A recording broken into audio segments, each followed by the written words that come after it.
الحمدللہ وکفا والسلام علی عبادہ الذین اصطفیٰ اما بعد۔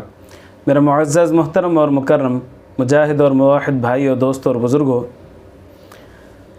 کل سے ہم نے یہ سلسلہ شروع کیا تھا کہ چند ایک مسائل ہم سیکھ لیں رمضان المبارک کی مناسبت سے، روزے کی مناسبت سے، تاکہ گھر بیٹھے اس سے فائدہ اٹھایا جا سکے۔ تو کل 3 مسائل بیان کیے گئے تھے، آج 3 اور مسائل بیان کیے جائیں گے۔ مسئلہ نمبر 1، آنکھ میں دوائی ڈالنا جائز ہے یا ناجائز ہے؟ آنکھ میں موتیا آ گیا ہے، اللہ رحم فرمائے، آنکھ میں موتیا آ گیا ہے، نظر کمزور ہو گئی ہے یا آنکھ میں الرجی ہو گئی ہے، تو آیا ڈاکٹر اگر لکھ کے دیتا ہے کہ بھئی یہ ڈراپس ڈالو، اس حالت میں ڈالو، بھلے دن کو 3 مرتبہ ڈالو، 4 مرتبہ ڈالو، روزے کی حالت میں ڈالو، تو اس کی گنجائش ہے یا نہیں ہے؟ شریعت اس کی اجازت دیتی ہے یا نہیں دیتی؟ اس بارے میں کیا حکم ہے شریعت مطہرہ کا؟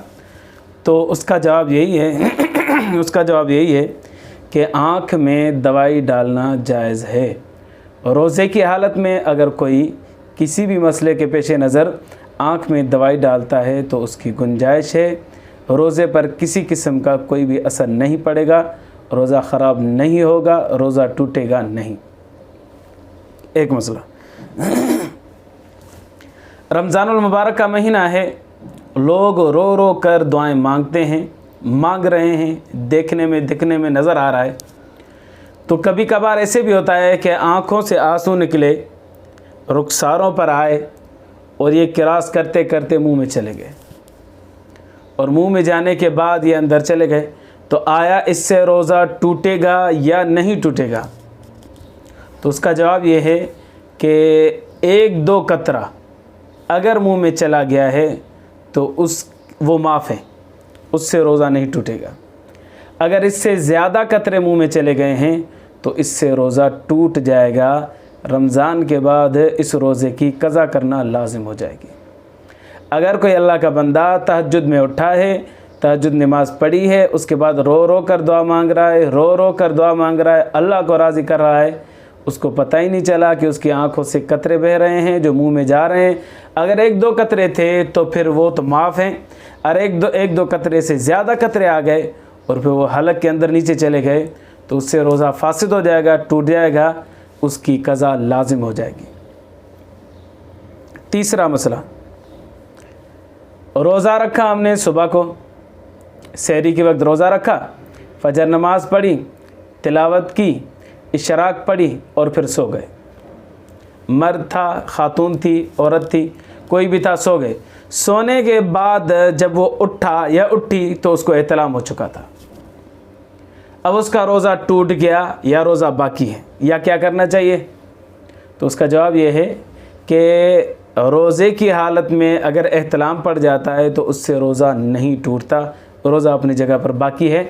ہاں، البتہ یہ کوشش کرنی چاہیے کہ جلد از جلد نہانا چاہیے تاکہ زیادہ سے زیادہ وقت ہمارا پاکی میں گزرے۔ روزے کی حالت میں ہیں تو زیادہ سے زیادہ وقت ہمارا پاکی میں گزرے، ناپاکی میں نہ گزرے۔